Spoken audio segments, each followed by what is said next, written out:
பிரியமான அன்பு சகோதர சகோதரிகளே, ஆண்டவராகிய இயேசு கிறிஸ்து நாமத்தாலே நன்றிகளும் ஸ்தோத்திரங்களை எடுக்கிறோம். கர்த்தர் உங்களை மேலும் மேலும் ஆசீர்வதித்து பெருக செய்வார் என்று நிச்சயமாக சொல்லப்பட்ட வாக்குத்தத்தத்தின்படி நடக்கும். என் ஆண்டவர் ஒரு விஷயத்தை சொல்ல ஆரம்பிக்கிறார் என்று சொன்னால் அது சரியான நேரத்தில் நம்மளை உயர்த்தக்கூடிய என் ஆண்டவராகிய இயேசு கிறிஸ்து இல்லையா? அப்போ இந்த மாதத்தில் ஒரு வாக்குத்தத்தத்தை எடுக்கிறோம். அந்த வாக்குத்தத்தில் சங்கீதம் 118 சங்கீதத்தில் 24 வசனம், இது கர்த்தர் உண்டு பண்ண நாட்கள் மகிழ்ந்து நீ களிகூறு. ஒரு காரியத்தை தேவன் உண்டு பண்ணி நம்மளை ஏற்படுத்திட்டார் என்று சொன்னால் அது மகிழ்ந்து களி கூறும்படியாக நம்மளை வழிநடத்துவார். கடந்த மாதம் பார்த்தீங்கன்னா வேதனைக்குரிய ஒரு நாட்களாகவே 6ஆம் மாதம் முழுவதும் பலருடைய வாழ்க்கையில் ஒரு வித்தியாசமான செயல்பாடு.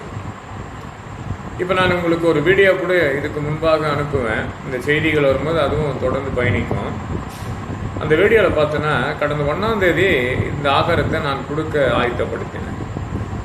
இது யாருக்கு என்று சொன்னால் பிள்ளைகளால் கைவிடப்பட்டவர்கள், குடும்பத்தில் ரொம்ப வறுமையை சந்திக்கப்பட்டவர்கள், ஊனமுற்றவர்கள் என்று ஒரு வித்தியாசமான ஒரு செயலில் இது கொடுக்க ஆசைப்படும் போது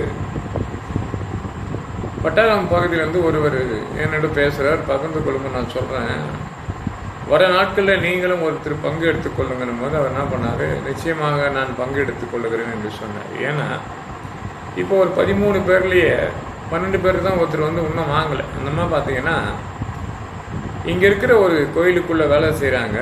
அங்கே சுத்தம் பண்ணி வந்தால் தான் அவங்களுக்கு ஒரு ஆகாரத்துக்கு வேண்டிய பணத்தை அவங்க கொடுப்பாங்க. அது அனுதினம் நடத்தக்கூடிய ஒரு வாழ்க்கை. அவங்க கடந்த ஃபோட்டோவில் நீங்கள் பார்த்துருப்பீங்க, அவங்க இருந்திருப்பாங்க. இல்லை, கடந்த ஃபோட்டோவில் இருக்க மாட்டாங்க. 2 நாள் கழித்து வந்து அந்த அரிசி அவங்களுக்கு கொடுத்து அனுப்பாங்க. இன்றைக்கி அவங்களுக்காக ஆயத்தம் பண்ணி வச்சுருக்கிறேன், அந்த அரிசி வந்து வாங்கிட்டு போவாங்க, விசுவாசிக்கிறேன். இன்னொரு ஆசை எனக்கு என்னென்னா, இன்னும் ஒரு சிலருக்கு அங்கே பாதிக்கப்பட்டு அந்த வறுமையின் கோட்டுக்குள்ளே வாழ்ந்து கொண்டிருக்கிறாங்க. இதை நம்ம தேசத்தில் பலவிதமான உதவிகள் செய்தாலும் அந்த அளவுக்கு திருப்தி பண்ண முடியுமா என்று கேட்டால் திருப்தி பண்ண முடியாது. நான் அன்னை தெரேசாவுடைய வாழ்க்கை வரல ஒரு சில விஷயங்கள் படிப்பேன். அவங்க சந்திக்கப்பட்ட இடம்லாம் ஒரு வித்தியாசமாக இருக்கும். அவங்க சந்திக்கிற மனநோய் உள்ளவர்களும் இல்லை சரீரத்தில் ஏற்படுகிற பல போராட்டமான வியாதிகள் ஏற்பட்டால் அப்படிப்பட்ட மனிதர்களை சந்தித்து அவங்களுக்கு வேண்டிய ஆகாரத்தை கொடுத்து அவங்களுக்கு அன்பு காட்டி அரவணைத்ததை இன்னும் கூட நான் நிறைய விஷயங்கள் அதை படிப்பேன். அந்த காலகட்டத்தில் எனக்கு தெரிஞ்ச ஒரு சில விஷயங்கள்லாம் புத்தகத்துங்கள்லேருந்து படிக்கும் போது சில மனிதர்களை கொடுத்து, இன்றைக்கி நான் அரசியலில் சொல்லி காட்ட விரும்பவில்லை. ஏன்னா அவர் இருந்த காலத்தில் தான் சென்னை பகுதியில், வட சென்னை பகுதியில் எங்களுக்கு ஒரு வீடு வாசலை ஏற்படுத்தி கொடுத்த காலம் அதெல்லாம். அது நான் ஒரு 50 வருஷத்துக்கு முன்னாடி சொல்கிறேன். அப்போ அந்த வீடு வாசலை ஏற்படுத்தி கொடுத்தவர் யாருன்னு ஒரு சிலர் புரிஞ்சு நிற்பீங்க. அந்த மாமனிதன் அதுக்கப்புறம் ஒருவரும் இல்லை என்று சொல்ல முடியாது. என் ஆண்டவராக இயேசு கிறிஸ்து தவிர அந்த அளவுக்கு ஒரு பெஷண்ட் அவர் வந்தார். அப்படிப்பட்ட மனிதர்களை இன்றைக்கும் பலர் பேசுவாங்க, சில நேரத்தில் மறந்துடுவாங்க. அப்படி கிடையாது. நான் எப்போவுமே அன்னை தெரேசா யோசிப்பதை போல அவரையும் யோசிப்பேன். ஏன்னா பல கல்விக்கும் ஜனங்க மத்தியில் பாதிக்கப்பட்ட ஜனங்களுக்கு பல உதவி செய்யக்கூடிய ஒரு மனிதன், வறுமையிலே வாழ்ந்து தள்ளப்பட்ட மூலக்கல்லாக இருக்கணும்னு ஏழை எளிர்களை சந்திக்கப்பட்டு இன்றைக்கி ஜாதி பார்க்குறாங்களே, அதெல்லாம் அவர்கிட்ட கிடையாது. எல்லாத்தையும் ஒரே விதமாக அன்னை தெரேசாவை போல உற்சாகத்தோடு செய்வாங்க. இப்படிப்பட்ட புத்தகங்களை கொடுத்து எங்களுக்கு படித்து தெரிந்துக்கல. எங்கே சென்னையில் இருக்கிற, வட சென்னையில் இருக்கிற வேசாரப்படி பகுதியில் இருக்க ஒரு மாதா கோயில், அதுக்குள்ளே அப்போ இருந்த ஃபாதர் சில விஷயங்கள் பேசும் போடும்போது, சில பாடல்கள் போடும் போகும்போது ரொம்ப நல்லாயிருக்கும். அப்போ அந்த கேட்கப்பட்ட கல்வி அன்றைக்கி அது எனக்கு வேலை செய்யலை. நான் ஆண்டவராக இயேசு கிறிஸ்து 28 வயசில் 29 வயசில் ஏற்றுக்கொள்ளப்பட்டு 30 வயசுலேருந்து இன்றைக்கி வரைக்கும் பார்த்தீங்கன்னா ஊழியத்தை செய்து கொண்டு வரும். தெரிந்து கொள்ளப்பட்ட ஒரு வருஷத்துக்கு பிறப்பாடே ஊழியத்துக்குள்ளே கொண்டு வந்தோம். நான் ஏன் இதெல்லாம் வந்தது என்று சொன்னால், அறியாத வயதில் பார்த்து தெரிந்து கொள்ளக்கூடாத காலத்தில் கூட அன்னை தெரேசா கொடுத்தோ இல்லை காமராஜை கொடுத்தோ, அருமையான ஐயா காமராஜ் ஐயாவை கொடுத்து ரொம்ப நாங்கள் பேசக்கூடியதாக இருக்கும். நினைக்கக்கூடியதாக இருக்கும். இன்றைக்கே சென்னையில் ஒருத்தர் இருக்கிறார் எங்களுடைய பகுதியில். அவர் பார்த்தோன்னா அந்த பீரோ கட்டிலெலாம் நல்லா அந்த கட்டிலெல்லாம் செய்வார். அவர் வருஷத்துக்கு ஒரு முறை அவருடைய பிறந்தநாள் வந்தால் கொண்டாடி பலருக்கு உதவி செய்வார். ஆனால் எந்த ஒரு பெரிய ஆட்கள்லாம் கிடையாது. வருமானத்திலேருந்து ஒரு பகுதி எடுத்து காமராஜுக்காக செய்வேன் என்பார். அவர் ஒரு கிராமத்திலேருந்து வந்து சென்னையில் வந்து சேர்ந்தவர். இப்படி பல இதை சொல்லிக்கொண்டே போகலாம். இப்படி பல காரியங்களை நான் இந்த பருவ காலத்தில் கண்டடைந்த ஒரு சிலர். இப்போ அப்படி ஒருவரை நான் இன்னொரு செய்திகளை பகிர்ந்து கொள்ளுகிறேன். அப்போ கடவுளுடைய வேலைகள் என்னடான்னு சொன்னால், ஒரு மனிதனை கொண்டு எப்படியெல்லாம் செய்யணும் என்று தீர்மானித்து வைத்திருந்தார். இன்றைய மனிதருக்கு அப்படி தீர்மானித்து எடுக்கிறார்களா என்று கேட்டால் நிறைய பேருக்கு கிடையாது. அந்த தீர்மானமே நிறைய பேருக்கு கிடையாதுங்க. அப்போது ஒரு சில விஷயங்களுக்கு ஒவ்வொரு பேருக்கும் ஒரு அர்த்தம் இருக்கும். அப்போ எல்லா பேருக்கும் அர்த்தங்கள் தெரிஞ்சாலும் நான் அதை சொல்ல விரும்பலை. ஏன்னா அது வந்து இன்றைக்கி தமிழ்நாட்டை பொறுத்த வரைக்கும் அது அரசியலாக மாற்றி விடுவாங்க. காமராஜ் வரைக்கும் எதுவும் சொன்னேன்னு சொன்னால், ஒரு டைரக்ட் மெசேஜ் அது. அவர் வாகனத்தில் செல்லும் போது ஒருவன் ஆடு மேய்த்து கொண்டிருக்கிறான். அவரை சந்திக்கிறாரு. படிக்கணும்னு சொல்லும்போது, எனக்கு ஆகாரத்துக்கு என்ன பண்ணுறது, துணி போடணுன்னா போடக்கூடிய துணிக்கு நான் என்ன பண்ணுறதுன்னும் போது, ரெண்டுத்துக்கும் உடனடியாக ஆதரவு கொடுத்து அதுக்கு வேண்டிய செய்து இந்த நாள் வரைக்கும் அதன் வழியில் கடந்து போகிற கூட்டங்கள் மாபெரும் கூட்டங்கள். மற்ற யாரும் முன்குறித்து சொல்லணும் என்றால் பெரிதளவுக்கு சொல்ல முடியாது, ஓரளவுக்கு சொல்லலாம். அதுக்குள்ளே கடந்து போனால் இன்றைக்கி பார்க்குற ஒரு சிலர் போதகர்களே என்ன பண்ணிவிடுவாங்க, அது அரசியல் போல எடுத்து பார்த்துக்கொள்வாங்க. அப்படி கிடையாது. ஆனால் வேதத்துலேருந்து வெளிப்பாடு புத்தகத்தில் படிக்கும் 21ஆம் அதிகாரத்தில் ரொம்ப அழகாக இருக்கும் அந்த வசனத்தை. 5ஆம் வசனம் படிக்கும் போது ஆண்டவர் சொல்ல, இதோ நான் சகலத்தையும் புதிதாக்க போகிறேன். நம்ம வாழ்க்கையில் சகலத்தை புதிதாக்க என்ன பண்ணி கொண்டிருக்கிறோம். இந்த வசனம் ரொம்ப பிடிக்கும். இது 5 வரைக்கும் தான் நம்ம இருக்கிறோம். சகலத்தை நான் புதிதாக்கப்படும் நாளில் நல்லா இருக்கும். இனி வாழ்க்கையில் உனக்கு மரணம் இல்லை, பிரச்சனை இல்லை, பாடு இல்லை, சகலத்தை நான் புதிதாக்குவேன் என்று. இப்போ ஒரு சொன்னேன் இல்லையா, அரசியல் ரீதியாக ஒருவர் தேவன் தெரிந்து கொள்ளப்பட்டார். அவரெல்லாம் இந்த வார்த்தைகளுக்கு ஏற்றபடி இந்த பூமியில் சில மனிதர்களுக்கு செய்த உதவிகள் பெரிது. அப்போது சகலத்தை புதிதாக்கக்கூடிய தேவன் நம் தேவனாக இருக்கார். நம் தேவனத்தில் சகலம் புதிதாக்கப்படும் போது ஒரு புதிய சிருஷ்டியராக நம்மளை மாற்றுவார். ஏன்னா மனிதன் பழையதெல்லாம் கலைச்சி போட்டு போனால் தான் புதுசாக மாற முடியும். புதுசாக மாற தான் அன்னை திரேசா போல அநேக இடங்களில் இறங்கி போய் சிறுமைப்பட்டவர்களுக்கும் ஒதுக்கப்பட்டவர்களுக்கும் தள்ளப்பட்டவர்களுக்கும் ஓடி உதவி செய்தாங்க. இன்றைக்கி நம்ம என்ன பண்ணுறோமான்னு கேட்டால் கிடையாது. ஏசாயா 43ஆம் அதிகாரத்தில் ஒரு வசனம் இருக்குது. அதில் பார்த்தோன்னா ரொம்ப அருமையாக இருக்கும் அந்த வசனம். 18 படிக்கும்போது ஒரு விஷயத்தை சொல்லுவார். முந்தி நினைக்காது பூர்ணத்தை சிந்திக்காது, நான் உனக்கு புதிய காரியத்தை செய்வேன். அங்கே சகலத்தையும் புதிதாக்குவேன், இங்கே புதிய காரியத்தை செய்ய நம்ம ஆயத்தமாகும். இப்படி வாழ்க்கையில் பார்த்தீங்கன்னா நிறைய விஷயத்த புதிய காரியத்தை எப்படி செய்தார். நமக்கு ஆண்டவர் செய்த காரியத்தை பகிர்ந்து கொள்ளுறோமா ஜனத்தோடுன்னு கேட்டால் கிடையாது. இன்றைக்கி கூட பார்த்தீங்கன்னா என்னோட பார்த்தீங்கன்னா ரொம்ப நேரம் நடந்தாலும் என் கால் வீங்கிடும். ஆனால் அதை நான் பொறுப்பெடுத்து கொள்ள தொடர்ந்து பயணிக்கிறேன். இப்போ வந்துட்டு நான் உட்காந்து இருக்கேன், நான் பேசி கொண்டு இருக்கேன்னா ஒரு வலது பக்கம் கால் எனக்கு வீங்கினது போல் ஒரு மாதிரி கல் மாதிரி இருக்குது. அப்போது இதை நான் உற்று பார்த்தால் இதை பேச முடியாது இல்லையா. அப்போ கடவுளை நமக்கு சுகப்படுத்தணும்னு சொன்னால் நம்ம பண்ணக்கூடிய விஷயங்கள் என்ன, அங்கே சகலத்தையும் புதிதாக்குவேன், இங்கே புதிய காரியத்தை செய்வேன்றார். அப்போ சகலத்தையும் புதிதாக்குக்கும் புதிய காரியம் செய்யறதுக்கு ரொம்ப அதெல்லாம் இந்த புதிய காரியம் நம்ம வாழ்க்கையில் ஒன்று நேரம்னா முந்தைய நினைக்கக்கூடாது, பூர்ணத்தை சிந்திக்கக்கூடாது. முந்தைய என்ன இருக்கும், நிறைய பாவ சிந்தனைகள் இருக்கும் இல்லையா. அதை தான் முந்தை நினைக்காது, பூர்ணத்தை சிந்திக்காது. மெசேஜில் எப்படின்னா கொண்டு போகலாம், தப்பு இல்லை, அது ஒன்றும் கிடையாது. அப்போ முந்தினதுன்றது என்ன, முந்தினது பருவ காலத்தில் என்னவா இருந்தேன்னு பார்க்கும்போது உலக சிற்றின்பத்தில் அடிமைப்பட்டிருந்தோம் இல்லையா, என்ன உள்பட. அப்போ அந்த உலக சிற்பத்தில் உள்படும் போது தன்னை அறியாமல் சிந்திலிருந்து புறப்படுகிற வார்த்தைகள் எத்தனையோ உண்டு. அதில் ஒரு வசனம் கூட படிக்கலாம். மார்க்கு புத்தகத்தில் 7ஆம் அதிகாரத்தில் 21ஆம் வசனத்துலேருந்து படிக்க நான் 23ஆம் வசனம் வரைக்கும் என்னெல்லாம் இருக்குது இதயத்துக்குள்ளன்றது டாப்பிக்காக அழகாக இருக்கும். அந்த வசனத்தை பார்த்து விபச்சாரம், வேசித்தனம், கபடம், பொல்லாப்புகள் இவைகளை விட்டு வெளியே வாங்குவார். அப்போ இவைகளை விட்டு முந்தை நினைக்காத இவைகள்லாம் விட்டுட்டு வெளியே வாண்டார் ஆண்டவர். பூர்ணத்தை சிந்திக்காத சிந்தித்து சொல்லுவாங்க தெரியுங்களா. இந்த காலத்து கட்டாயத்தில் இவர்களோடு நான் இப்படி இருந்தேன். அப்போ அந்த காரியத்தை நம்ம அழகாக செட் பண்ணுவோம். அதை செட் பண்ணி ஒழுங்காக பேசி கொண்டு இருப்போம். ஆனால் அது சரியானதான்னு கேட்டால் கிடையாது.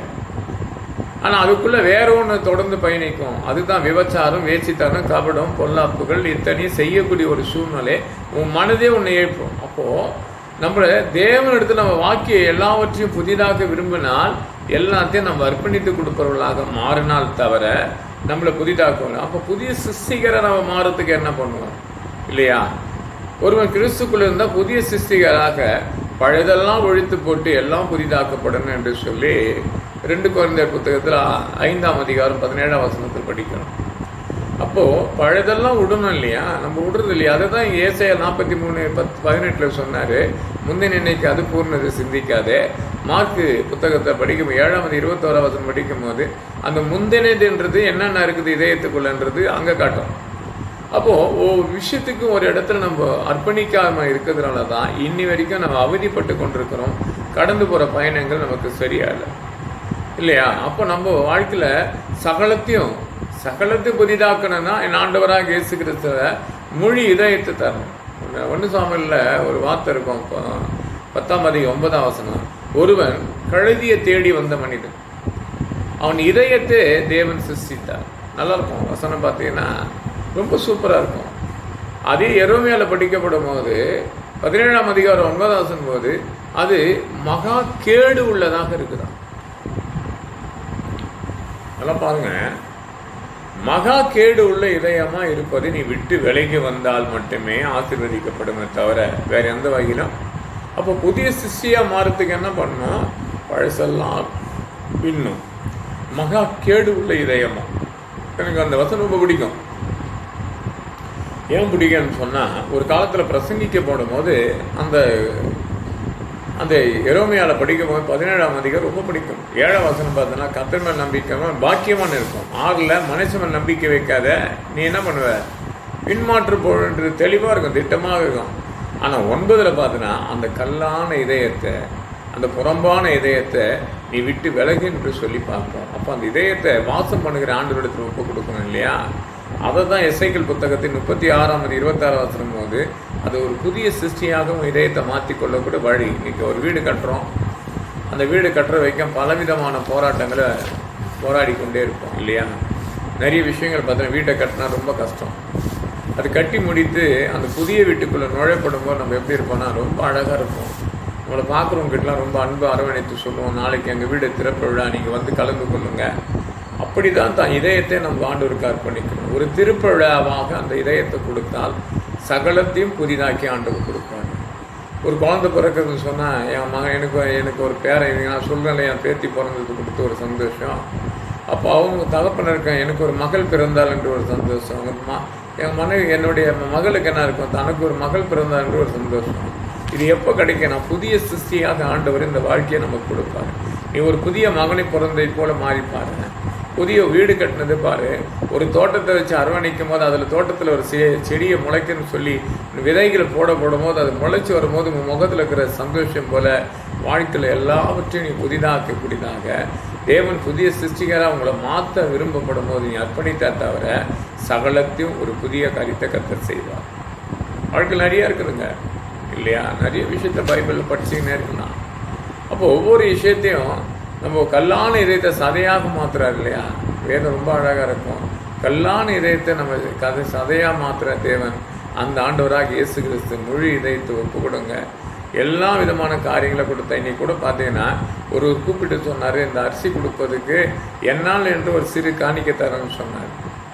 அந்த காணிக்கை என்ன பண்ண ஆயத்தப்பட்டு வர்ற 1ஆம் தேதிக்கு அப்போது ஒருவராக கொடுக்க ஆரம்பித்ததுக்கு பலர் கொடுக்கக்கூடிய ஒரு சூழ்நிலை ஏற்படுத்தி கர்த்தர் கொடுப்பார்.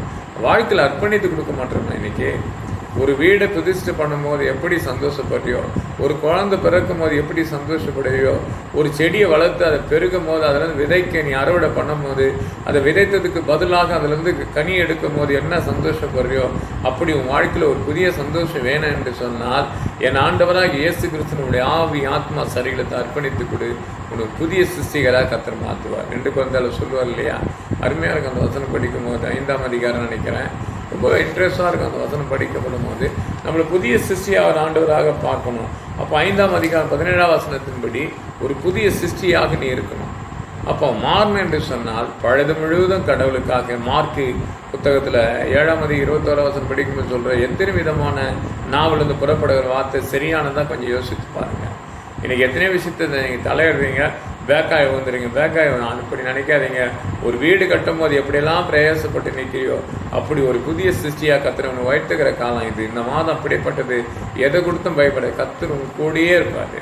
மேலும் மேலும் ஆசிரியர் புதிய சிருஷ்டிகராக உன்னை மாற்றணும் என்று சொன்னால் சகல நன்மைகளும் உனக்கு செய்ய வராது. அதுதான் சொல்கிறார், சகலத்தை நான் புதிதாக்குவேன். வாழ்க்கைக்கு எல்லா நஷ்டமானலாம் கத்தர் லாபமாக மாற்றி உயர்ந்த நிலைமைக்கு கொண்டு போகிற கத்தர் உன்னை மேலே மேலே ஆசீர்வதிக்க போகிறார். உன் சரிகள விதமான பாடை பற்றி நீ கலங்கி கொண்டிருக்கிற இல்லையா? எஸ்ஸரா அப்போ அழகான காரியத்தை பார்க்கும்போது அப்போ அன்னை திரேசா கொடுத்து பார்க்குறான். இப்படி பலவீனப்படும் போது தள்ளப்பட்டு இந்த பட்டணத்தில் அவரை மூலக்கல்லாக அநேகரை எழுப்பி தட்டி சுகப்படுத்தி எழுப்புனுங்க பல கோடி. அதை தான் இன்றைக்கி ஒரு செய்த ஊழியத்துக்கு உடனடியாக தேவன் பதில் கொடுத்துன்னு இருக்கிறார். நீங்கள் எத்தனை பேர் இருக்கிறீங்க? அத்தனை பேரை என்ன பண்ண ஏழை எளிய சந்திங்க. சொத்து சுகம் சேர்த்து வச்சு எத்தனை கோடி சம்பாதித்து கொடுத்தாலும் முடியாது. ஆனால் ஏழைகளுக்கு இறங்கி போய் செய்யுங்க. இந்த மெசேஜ் வரும்போது அந்த செய்தி உங்களுக்கு அனுப்புகிறேன். கர்த்தர் உங்களை மேலே மேலே ஆசீர்வதிப்பார். ஜெபம் என் அன்பால் நேசிக்க நல்ல விதமாகவே இதை பார்க்குற உள்ளங்கள் புதிதாக்கி கொடுக்கும்படியாக வேண்டிக் கொள்கிறேன். அவங்க வாழ்க்கையில் எல்லா விதமான புதிதான காரியம் கண்டறிடப்பா. விண்ணப்பமாக தெரிவிக்கப்பட்டவர்கள் அப்பா நான் கடந்து போனேன், இன்னைக்கு நான் அதை இழந்த எனக்கு ரொம்ப மன கஷ்டமாக இருக்குதுன்னு சொல்லிக்கொண்ட எத்தனையோ மனிதர்கள் உண்டாப்பா. அத்தனை கஷ்டத்திலையும் கர்த்தர் நீக்கி போட்டார், சகலத்தையும் புதிதாக்கி கொடுத்தார். நான் ஒரு புதிய சிருஷ்டியாக என்னை மாற்றினார். இதோ நான் புதிய காரியத்தை செய்வேன் என்று சொல்லிக்கிறார்.